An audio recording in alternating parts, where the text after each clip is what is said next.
Hey guys, welcome back. I'm Prodigy from Kilo 23.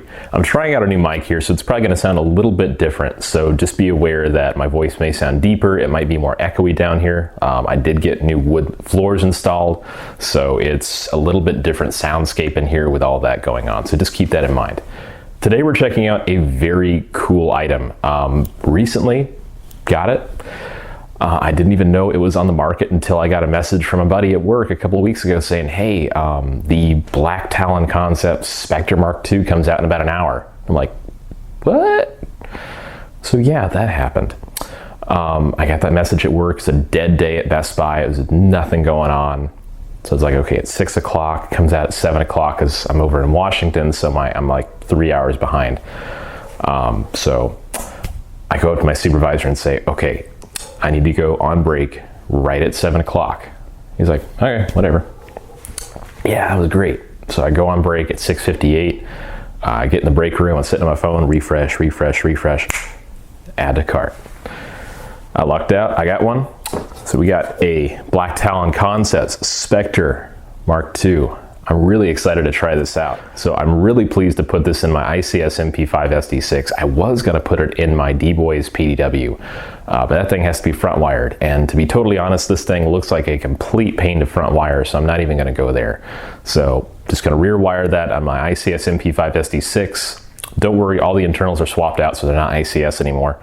So we're gonna go ahead and install that. I'm really looking forward to checking out all the new features in this, the interruptible burst, the Bluetooth function for the app. Those all sound like really cool things. So we're gonna check all that out today, check out some of the new features, and I'll give you guys a really quick install in just a second here.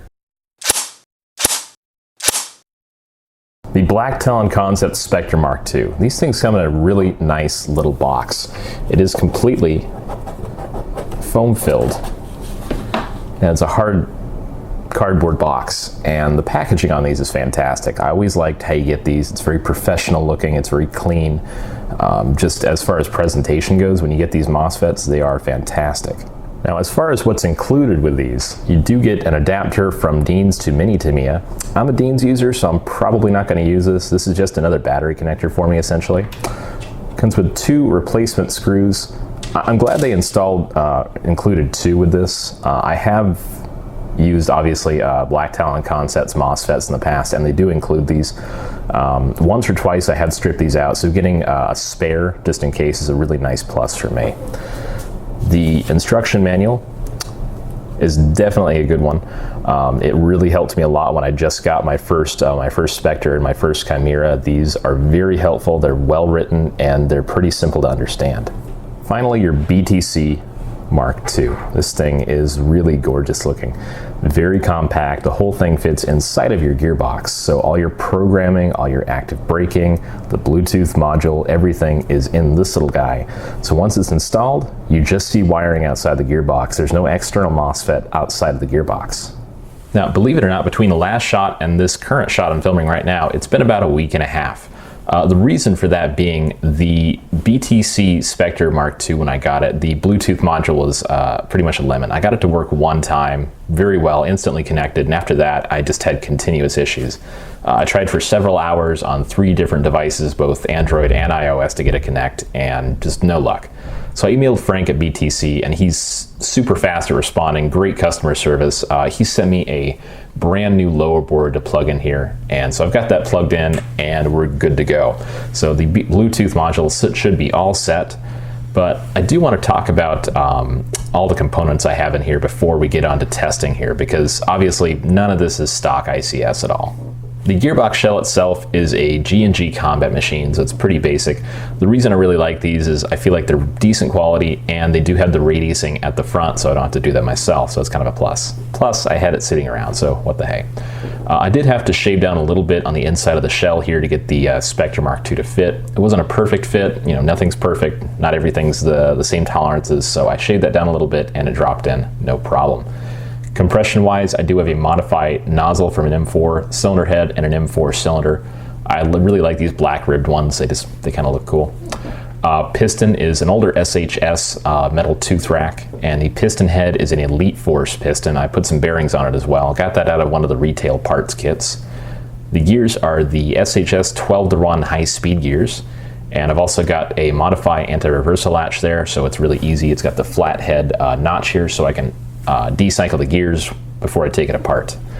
Selector plate is a garter selector plate. It doesn't mesh super well with the ICS selector, but it still gives me the safe semi-full auto like I like, so I don't really have a problem with that. Now just be aware, you do have to take out the cutoff lever, cutoff spring, and the mechanical safety here.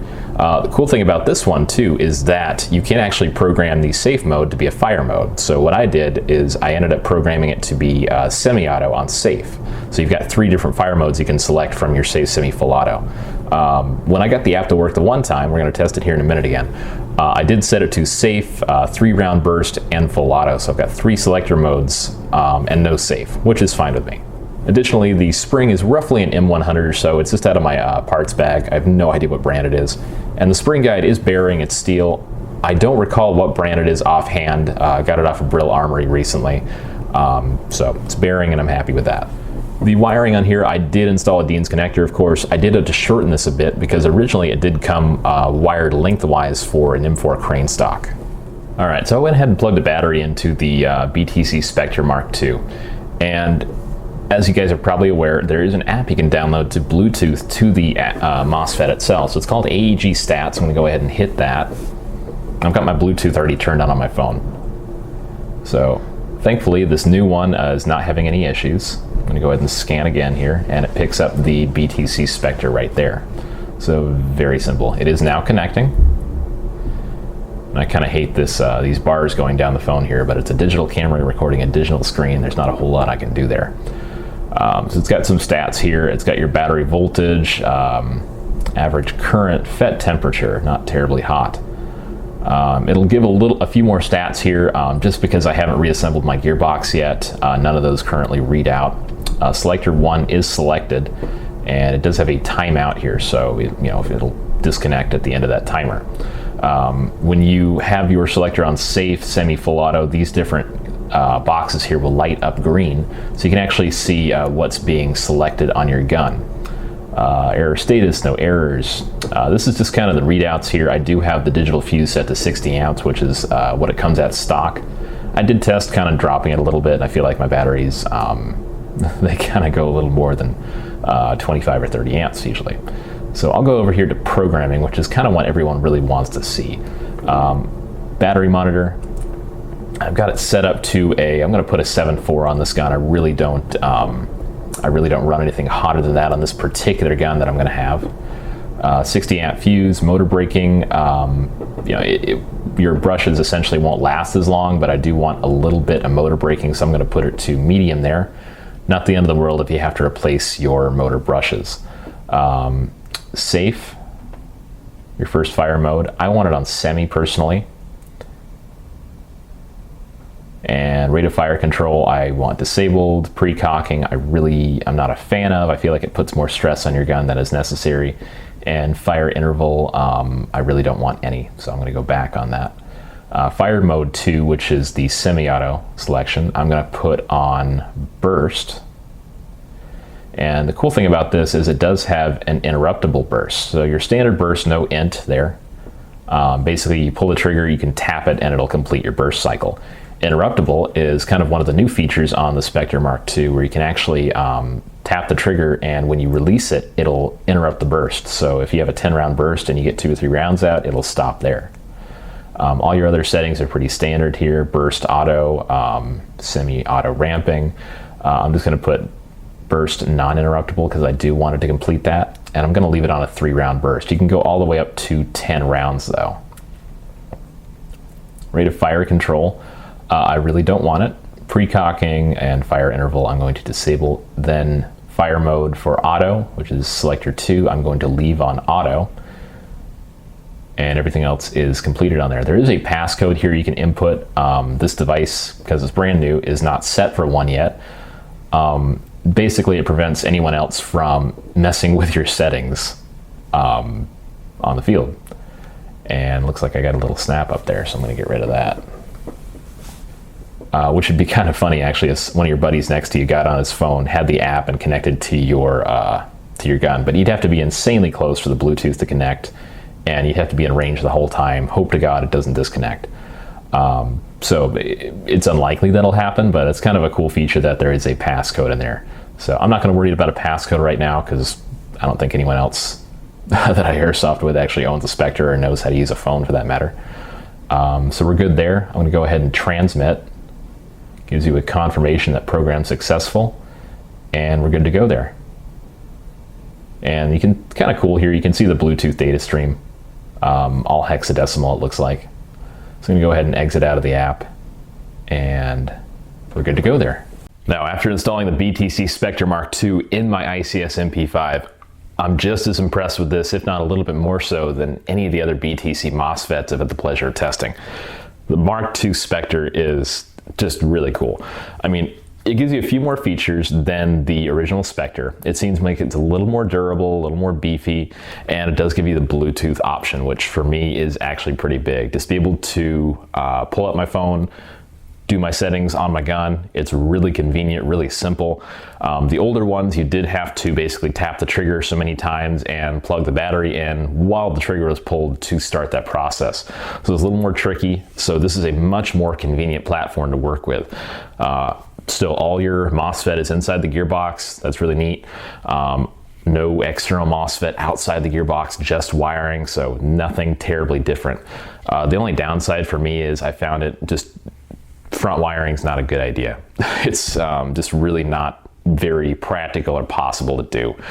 Maybe in the future they might come out with a front wired version or something that might be a little more easy, a little more practical to do, but at the moment I would stick to rear wiring if you're going to do that.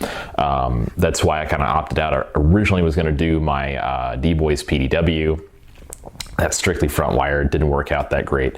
So I went ahead and threw it in my ICS MP5 where the wiring goes out the back and goes around the top of the gun. And that's kind of, it's convenient. I think this was a better choice overall. It's just a lighter, actually it's a little more fun gun to be honest. Just the trigger on it. I've got it on safe right now, and because I did take out the mechanical safety, you can fire it on safe. It's on a 7.4 LiPo, it's just a 1000 mAh stick battery. Really nice trigger response. You put it on semi.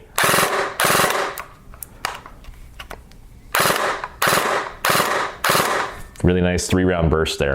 Of course, full auto is full auto. It's shooting right around 350, 360, somewhere in there. I think I want to say it's like 355 or so, which is fantastic. So I use this for kind of close quarters, woodland play. We've got a lot of smaller areas out in the field we use in Arlington, Forest Fire Airsoft. So if you guys want to check this gun out, you guys are welcome to come out, shoot it, check it out if you want to.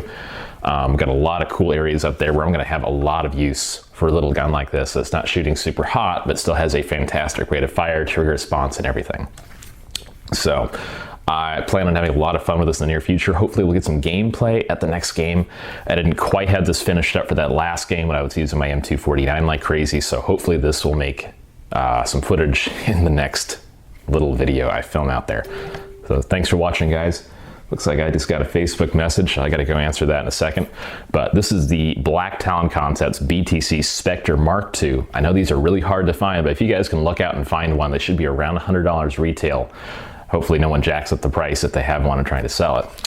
If you can find one, these are excellent. I really like them. Haven't really had any crazy issues with them. Obviously, I did have the issue with the Bluetooth module, but like I said, BTC, excellent customer service. They'll take care of you. Thanks for watching, guys. I'm Prodigy from Kilo 23. I will catch you guys next time.